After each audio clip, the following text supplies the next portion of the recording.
Hello friends, आप सभी का फिर से स्वागत है हमारे YouTube चैनल इनविजिबल बाबा में। चैनल अभी तक सब्सक्राइब नहीं किया हो तो सब्सक्राइब बटन पे क्लिक करें और बेल आइकन पे भी क्लिक कर दें ताकि मेरी आने वाली वीडियोस आपको तुरंत मिल जाएं।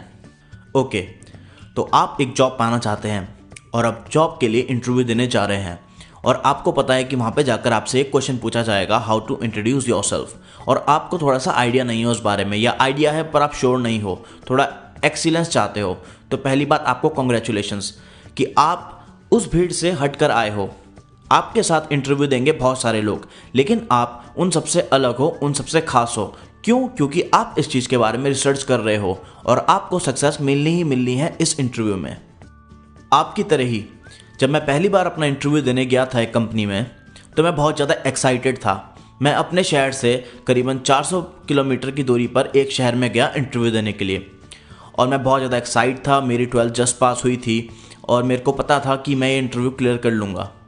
लेकिन जब मैं वहाँ पे गया, वहाँ पे बहुत सारे लोग आए हुए थे और जब ग्रुप में इंटरव्यू हो रहा था, 6-6, 7-7 लोगों का अलग अलग करके इंटरव्यू हो रहा था, तो हमारा भी ग्रुप का नंबर आया और हम सब भी गए।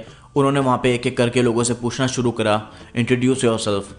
तो जब मेरा नंबर आया तो जैसे उन्होंने मुझसे पूछा तो मैं एकदम वहाँ पे ब्लैंक हो गया। उन्होंने कहा, कम ऑन टेल अस।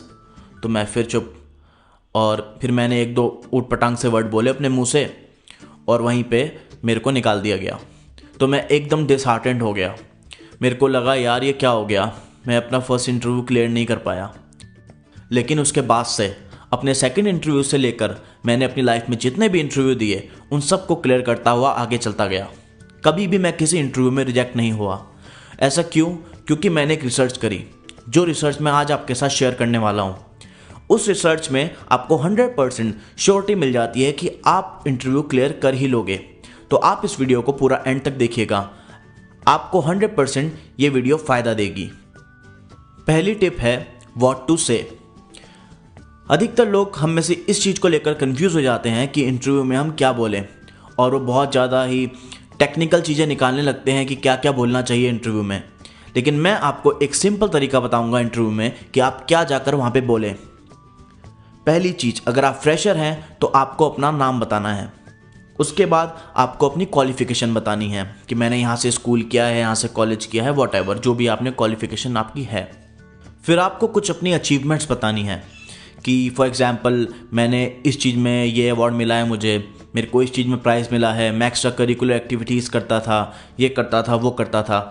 फिर आपको अपनी क्वालिटीज़ बतानी है। क्वालिटीज़ में आप अपने बारे में कुछ अच्छी बातें बता सकते हो या अपनी कुछ हॉबीज़ बता सकते हो। और आप अपनी हॉबीज़ जो बताओ, ज़रूरी नहीं है कि आप अपनी रियल हॉबीज़ बताओ वहाँ पे जाकर। आप कुछ एक्साइटिंग हॉबीज़ बताओ जिससे इंटरव्यूअर को सुन के बड़ा मज़ा आए। आप कुछ ऐसा बता सकते हो कि मेरे को ट्रैवलिंग पसंद है, मेरे को नई चीज़ें एक्सप्लोर करना पसंद है। मतलब अपने आप को आप एक फ़न पर्सन दिखाओ, आप दिखाओ कि ये पर्सन बहुत ही मज़ेदार है, तो इंटरव्यूअर आप में इंटरेस्टेड हो जाएगा। और अगर आप एक्सपीरियंस पर्सन है जिसने पहले जॉब करी हुई है, तो वो अपना नाम बता सकता है, अपनी हॉबीज़ बता सकता है, फिर अपना एक्सपीरियंस बता सकता है, फिर क्वालिफिकेशंस बता सकता है एंड थोड़ा बहुत अपने बारे में कुछ बता सकता है। उसके पास प्लस पॉइंट होता है कि हाँ उसने जॉब करी हुई है। तो पहले आप अपनी जॉब को बताएं। और समझिए, अगर आप चाहे फ्रेशर हो एक्सपीरियंस हो, अगर आपके मार्क्स काफ़ी अच्छे आए हैं, तो जब आप अपनी क्वालिफिकेशंस बता रहे हो तो आप उस टाइम पर कुछ ऐसा भी बोल सकते हो कि मैंने इस स्कूल से मैंने अपनी 12th करी है और मेरे इतने % मार्क्स आए थे, 10th करी है, मेरे इतने % मार्क्स आए थे, कॉलेज में मेरे इतने आए थे, ऐसे करके बोल सकते हो। और अगर आपके मार्क्स कम आए हैं तो आप उस चीज़ का जिक्र मत करो। सेकंड टिप है हाउ लॉन्ग, यानी कि आपके इंट्रोडक्शन की ड्यूरेशन कितनी होनी चाहिए। वैसे तो टेक्निकली कोई भी सेट ड्यूरेशन नहीं होती है कि आपको इतने टाइम के लिए अपना इंट्रोडक्शन देना है, लेकिन आप अपना इंट्रोडक्शन देने के लिए 50 से 60 सेकंड का यूज़ कर सकते हैं। लगभग 1 मिनट तक आप अपना इंट्रोडक्शन दो और आप अपने इंट्रोडक्शन के कुछ 2-3 वर्जन्स भी बना के रखो। फॉर एग्जाम्पल समझिए आप इंटरव्यू देने गए और वहाँ पे इंट्रोडक्शन आपसे पूछा गया और आपको लगा कि जो इंटरव्यू ले रहा है वो थोड़ा बिजी है और बहुत ही जल्दी में है, तो आप अपना 1 मिनट का आप अपना लंबा मत बोलो, आप उसको 30-40 सेकंड तक का बोल दो। तो उसके लिए आप पहले से तैयारी करके रखो, उसका एक वर्जन बना के रखो कि मैं इसमें से क्या क्या चीज़ें हटाऊं अगर मेरे को 30-40 सेकंड का बोलने को पड़ गया। क्या समझिए, कई बार ऐसा होता है कि आपको लगता है कि इंटरव्यू लेने वाला बहुत इंटरेस्टेड हो रहा है आप में और वो और सुनना चाह रहा है, तो आप अपना 1-2-2.5 मिनट का भी एक इंट्रोडक्शन बना के रखो। तो उसके 2-3 वर्जन्स बना के रखो, तो आपको उसमें हेल्प मिलेगी। जब भी हम किसी को पहली बार देखते हैं उस टाइम पे हमें सबसे पहले क्या दिखाई देता है? उसका नेचर नहीं, उसके थॉट्स नहीं, हमें सबसे पहले दिखाई देती है उसकी लुक। तो इंटरव्यूअर भी आपकी सबसे पहले लुक देखने वाला है। वो देखने वाला है कि अब इंसान दिखता कैसे है, ये कैसे बन के आया है, इसके बात करने का तरीका क्या है। तो इसलिए जो नेक्स्ट टिप हमारी है वो है dress smartly and keep relaxed. मैंने बहुत सारे लोग ऐसे देखे हैं कि इंटरव्यू देने आए हैं और जीन्स पहन के आ गए, टी शर्ट पहन के आ गए। देखो, आप अपनी लाइफ में कैसे भी रहो, वो इंपॉर्टेंट नहीं है।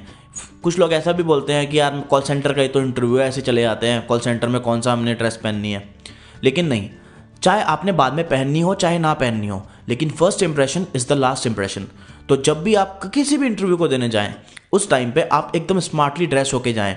ट्राई करें कि आप फॉर्मल्स में जाएं, फॉर्मल शर्ट हो, फॉर्मल पैंट्स हो, शूज़ हो, मतलब आप एकदम प्रोफेशनल लगने चाहिए। सामने वाले को लगना चाहिए यही बेस्ट पर्सन है।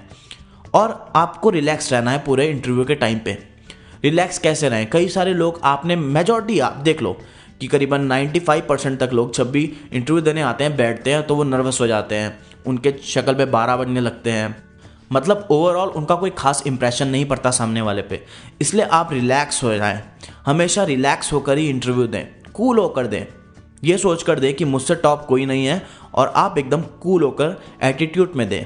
एटीट्यूड वो वाला नहीं, अकड़ो मत, लेकिन आप अपने अंदर एक ग्रेस जरूर रखो। इंटरव्यू में रिलैक्स रहने के लिए आप कुछ प्रैक्टिस कर सकते हैं। अपने इंटरव्यू को बार बार प्रैक्टिस करें। सबसे इंपॉर्टेंट, मिरर के आगे देखकर प्रैक्टिस करें। अगर आप शीशे के आगे देखकर प्रैक्टिस करते हैं तो आपको पता लगता है कि मैं ये वर्ड बोलते हुए कैसा फेस बना रहा हूँ, कैसे मैं अपनी आंखें बना रहा हूँ, कैसे देख रहा हूँ। तो आपको उस चीज़ में इंप्रूवमेंट मिलती है। आप तुरंत अपने आप को करेक्ट कर लेते हो कि नहीं, मैं ऐसे नहीं बोलूँगा, मैं इस चीज़ को ऐसे बोलूँगा। और अगर आपके जो भाई बहन आपके साथ हो घर में, तो आप उनको बोलो कि मुझसे क्वेश्चंस पुटअप करो, मेरा इंट्रोडक्शन पूछो, मुझसे इस बारे में क्वेश्चन पूछो। तो वो पिन पॉइंट आपको जब करेंगे क्वेश्चंस में, तो आप उस चीज़ से प्रैक्टिस कर सकते हो। टिप नंबर 4 है make last lines interesting. For example, आप अपना इंट्रोडक्शन दे रहे हो, तो आप अपने इंट्रोडक्शन के लास्ट में कोई ऐसी इंटरेस्टिंग चीज़ बोलो कि जिससे सामने वाला इंटरव्यूअर उस चीज़ के बारे में क्वेश्चन। फॉर एग्जाम्पल, जैसे आपने इंट्रोडक्शन के लास्ट में कुछ लाइन्स में बोल दिया कि मेरे को बुक्स पढ़ने का बहुत शौक है और मैंने करीबन 50 बुक्स पढ़ी हुई हैं। तो सामने वाला एकदम से उसको कुछ अलग सा लगेगा सुनने में कि इसने 50 बुक्स पढ़ी हुई हैं, तो वो आपसे एकदम पूछ सकता है कि 50 बुक्स आपकी उसमें से कौन सी फेवरेट्स हैं। ओके, फिर आपने उस चीज़ का आंसर दिया, फिर वो आपसे कुछ और पूछेगा उस बुक के बारे में। तो आप कुछ भी अपनी लाइफ से रिलेटेड कोई भी इंटरेस्टिंग चीज़ बोले लास्ट में, जिससे सामने वाला उस चीज़ पे क्वेश्चन पुटअप करे और आपको पता हो, आपकी पहले से प्रैक्टिस हो कि हाँ मेरे को इस चीज़ पर क्या बोलना है। तो उस चीज़ से आपको बहुत ज़्यादा हेल्प मिलने वाली है। 5th टिप है बी योरसेल्फ, यानी कि आप अपना इंट्रोडक्शन अपने आप तैयार करें। देखो, मैंने आपको जो टिप्स बताई हैं, जो भी आप इस वीडियो से सीख रहे हो, उसका आप यूज़ करें अपने इंट्रोडक्शन में। लेकिन आपको आपसे ज़्यादा अच्छे तरीके से कोई नहीं जानता, तो आप अपने हिसाब से कस्टमाइज बनाएं। हर किसी की तरह रट्टाबाजी ना लगे, ऐसा ना लगे कि हर अगला इंसान आ रहा है और एक ही तरीके की चीज़ें बोल रहा है, एक ही पैटर्न में बोल रहा है। तो आप ऐसा बिल्कुल मत करो।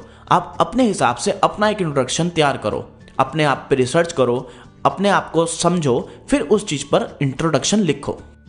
लास्ट टिप है नो योर कंपनी। ये टिप सबसे इंपॉर्टेंट है और इसी टिप पर आपका इंट्रोडक्शन या आपका इंटरव्यू टिकता है कि आप सिलेक्ट हो रहे हो या नहीं हो रहे हो। देखो, आपने अपना इंट्रोडक्शन अच्छे से दे दिया, आप स्मार्टली ड्रेस होकर गए, इंटरव्यूअर को आप बहुत अच्छे इंसान लगे, लेकिन क्या ये सब इतना इंपॉर्टेंट है, लेकिन उतना भी नहीं है। इससे ज़्यादा इंपॉर्टेंट क्या है, एट द लास्ट एक ही बात होती है कि इंटरव्यूअर अपना फ़ायदा सोचता है। वो सोचता है कि ये मेरी कंपनी के लिए क्या करेगा, क्या ये कुछ कर पाएगा या नहीं कर पाएगा। तो आप जिस भी कंपनी का इंटरव्यू देने जा रहे हो, सबसे पहले उस कंपनी के बारे में नेट पे रिसर्च करो। ये कंपनी कब बनी, ये कंपनी किस चीज़ में डील करती है, ये इनके फ्यूचर गोल्स क्या हैं, इनका करंट टर्नओवर क्या है। उस कंपनी के बारे में बहुत चीज़ें जानो और फिर ये जानो कि आप किस चीज़ के लिए इंटरव्यू देने जा रहे हो, आप किस पोस्ट के लिए इंटरव्यू देने जा रहे हो, तो उस पोस्ट में सबसे अच्छा काम करना क्या रहेगा। तो जब आपसे सामने वाला बंदा कुछ क्वेश्चंस पुटअप करेगा तब आप उसमें जिक्र कर सकते हो कुछ रिलेटेड बातों का जो उससे मैच होंगी, उसकी कंपनी से, उसकी कंपनी के गोल से। तो वो एकदम आप में इंटरेस्टेड हो जाएगा कि हाँ यार, ये इंसान मेरी कंपनी के लिए बेस्ट रहेगा, ये मेरी कंपनी के बारे में जानता है और ये मेरी कंपनी को आगे ले जाना चाहता है। आप पॉजिटिव होकर रहें। अब एट द लास्ट समझिए आपका सिलेक्शन हो गया आप कंपनी में, और अब आपकी एक सैलरी डिसाइड हो गई और कंपनी आपको सैलरी दे रही है और आप जॉब कर रहे हो। तो उस जॉब को जॉब की तरह मत करना, कभी भी पैसे के लिए काम मत करना। ज़्यादातर लोग क्या करते हैं, सिर्फ पैसे के लिए काम करते हैं। उनको महीने का पैसा मिलता है, वो कहते हैं अरे मेरा क्या जा रहा है, कंप्यूटर ऑन छोड़ देते हैं, टिश्यू पेपर वेस्ट करते हैं, बार बार फालतू की एक्स्ट्रा चाय पी डाल देते हैं कप में और उसको वेस्ट कर देते हैं, थोड़ी सी पीते हैं, ठीक है, वॉशरूम जाते हैं तो टिश्यू पेपर्स की वाट लगा देते हैं। तो आपको ऐसा नहीं करना है। आप जहाँ भी काम करें, अगर आप लाइफ में आगे बढ़ना चाहते हो तो उस कंपनी को, उस जगह को अपना मान के काम करो। सोचो कि मैं इसका मालिक हूँ। अगर आप उसके मालिक होंगे तो क्या आप ऐसी चीज़ें वेस्ट करेंगे वहाँ पे? क्या आप अपना काम अच्छे से नहीं करेंगे? आपको चाहे कोई देखे या ना देखे, आपको अपना काम 100% सच्चे ईमानदारी के साथ करना है हमेशा, तभी आप आगे बढ़ोगे। और ऐसे जो लोग होते हैं ना, वो हज़ारों में एक ही होते हैं और वही लोग आगे बढ़ते हैं। आपने सुना होगा कि कई एम्प्लॉयज़ जो बहुत ही बेसिक पोस्ट से आए थे और आखिरी में जाकर कंपनी के CEO बन गए या किसी और कंपनी के CEO बन गए या बहुत ऊंचे पोस्ट पे पहुंच गए, तो वो ऐसे ही एम्प्लॉयज़ होते हैं। वो इंसान कभी भी आगे नहीं बढ़ सकता अपनी जॉब में जो इंसान सिर्फ पैसे के लिए काम करता है। हमेशा अपनी कंपनी के लिए काम करें, अपनी कंपनी के लिए लॉयल रहें, और आज नहीं तो कल आपको सक्सेस मिलनी ही है, चाहे जितनी पॉलिटिक्स हो जाए आपकी कंपनी में। अब आपसे एक रिक्वेस्ट कि आप मेरे को कमेंट करके बताओ कि आपको ये टिप्स कैसी लगी, और अगर आप इस चीज़ से रिलेटेड कोई और वीडियोस मुझसे चाहते हो तो भी आप कमेंट करो कि हमें इस चीज़ के ऊपर वीडियो चाहिए, तो मैं आपकी पूरी की पूरी मदद करना चाहूँगा। जैसे मैंने आपकी इस वीडियो में हेल्प करी, वैसे ही आप और लोगों की भी हेल्प कर सकते हैं इस वीडियो को शेयर करके। आप इस वीडियो को शेयर करोगे तो ये वीडियो और लोगों तक पहुँचेगी। इस वीडियो को लाइक करें एंड थैंक यू। अगर आपने हमारा चैनल अभी तक सब्सक्राइब नहीं किया हो तो सब्सक्राइब बटन पे क्लिक करें और बेल आइकन पे भी क्लिक कर दें, ताकि मेरी आने वाली वीडियोस आपको एकदम से मिल जाएं। क्योंकि आजकल YouTube का यह नया रूल है, अगर आप बेल आइकन पे क्लिक नहीं करोगे तो आपको नोटिफिकेशन सारी नहीं मिलेंगी। मेरे चैनल में सक्सेस रिलेटेड वीडियोस आती रहती हैं, आप मेरे चैनल की वीडियोस को देख सकते हैं। Thank you, have a nice day, take care.